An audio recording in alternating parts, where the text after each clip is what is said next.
This final module of training looks at some of the advanced features that the platform allows you to tag for certain additional elements, such as Scribal changes or Marginalia. The first one we are going to look at is Marginalia, that is, all those annotations related to the text written into the margins of the manuscript. Often this is in a later hand than the original scribe of the manuscript, and you will notice that the letters might be formed quite differently. Often the writing in Marginalia is more cursive. Sometimes Marginalia is text and sometimes it can be images. Remember that lovely hand picture, the manicule, that we saw in Module 2? Here you have some other examples. Let's look at some Marginalia text. Here, in the right-hand margin, just after the first line of text below the rubric, we have something written in the margin. You can use the zoom tool to zoom right in. Perhaps at first sight, you might not recognise the writing, but we know from transcribing this passage that it is about Sevilla, which gives us a clue as to what this Marginalia could be about. With this in mind, I can make out the word Sevilla, with a long I in the middle. It's a vowel, not a consonant. Let's tag it in the transcription platform. Let's put the cursor just after muy, as that is the last word in the line, at about the same height as the Marginalia. We can select from the top menu the Marginalia option, and in the drop-down menu choose Add. Up pops my Marginalia box, where I need to tell it two elements: the text in the marginal note, Sevilla, remembering to put the capital S and the long I that appear in the image, and its position on the page, in this case, in the right-hand margin. Once we have incorporated this information, we can click on Insert at the bottom left of the pop-up box. In this other example, we can see a marginal note, perhaps contemporary, which is complicated to read because the image of the manuscript has been cut. It is probably to do with the main text, but at the moment we cannot transcribe it with complete surety. However, to mark it in the transcription, we will still use the Marginalia option of the top menu, inserting it just before the first word of the closest line to the note. In this case, caballo. In the pop-up window, we simply put illegible and note the position of the note, left-hand margin of the page. Let's now look at some examples of scribal corrections. If you remember, in Module 2 we saw a particular case. It is not infrequent that at any point, despite how slowly they were working, that while copying a manuscript, a scribe should make a mistake. Does this not also happen to us nowadays? When copying out manuscripts, any errors are clear to see. Sometimes scribes make a mistake when writing a letter or a word, and they try to amend it by crossing out or overwriting the text. Let's look at a couple of examples. Here we can see that the adjective sañudo has something in the middle, between the N and the U, which looks to have been corrected. If you look carefully at the side of the N, a round letter like an A or an N seems to have been written by mistake. Perhaps the scribe was thinking of the word sanado, or was confused with the word sañoso, which appears just above in the preceding line. To tell the system about this, we have to go to the top menu and select Correction, where we indicate the form that we believe to be erroneous and the corrected form. The following example is very similar. The word tornose seems to have suffered from some type of correction in the letters R and N.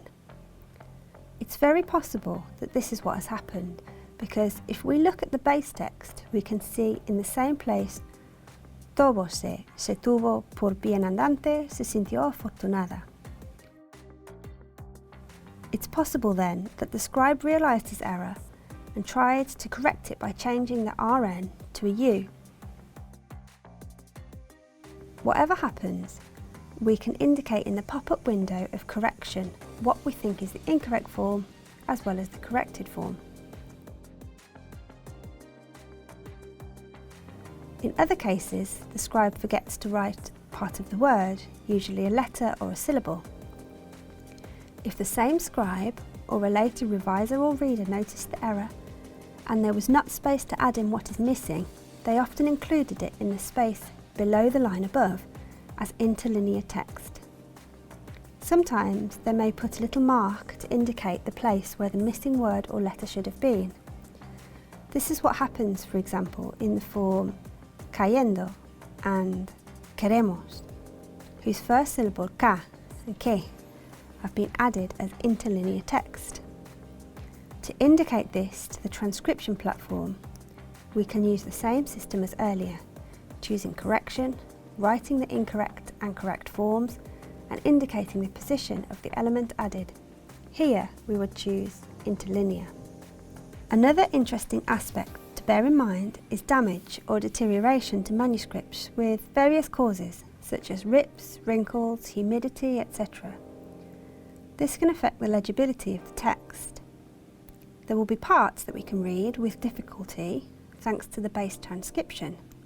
However, in other cases, we should not suggest a hypothetical reading if the manuscript has been badly affected and we cannot read with surety. It is often necessary to look at the original document to confirm certain readings, sometimes with the help of ultraviolet light, just as can be used to detect false banknotes. In this image, towards the middle of the first column, we can see that the ink of some of the words has faded partially or completely.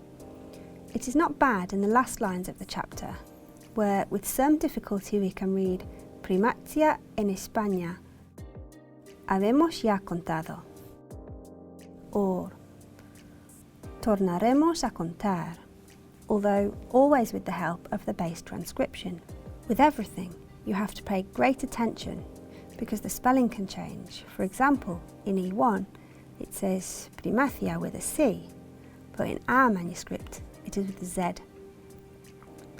However, if we pay attention to the rubric, we can see that the start is hard to read, given that the ink, red in this case, has virtually completely disappeared, and it is most convenient not to transcribe. In the first case, if the reading is absolutely secure, then we don't need to signal anything in the transcription. But if we have any doubts, we can easily indicate these in the system. What we do is select the letters, the transcription of which we are not fully convinced, and in the top menu, choose deficiency. Here we have two options. We can choose the first, uncertain letters, and go to Add. In the pop-up window, we only have to indicate the possible cause of our uncertainty. In this case, discoloured or faded ink. In other cases, if the reason is more general or imprecise, we can choose the option Deterioration of the page. If, on the other hand, the text is completely illegible, as in the case of the start of the rubric, in the deficiency menu we can choose the option of Gap. In the pop-up window here, we mark the approximate length of the illegible sequence.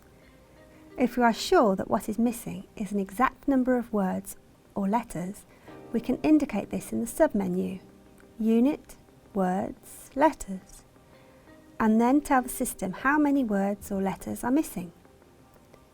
If we are not sure about this, we choose in the option of Unit either words or letters, depending on how much is missing, and then give a quantity of unspecified in the right-hand button. And that's it. With this, we reach the end of these training modules. So you now have all the information you need to start transcribing.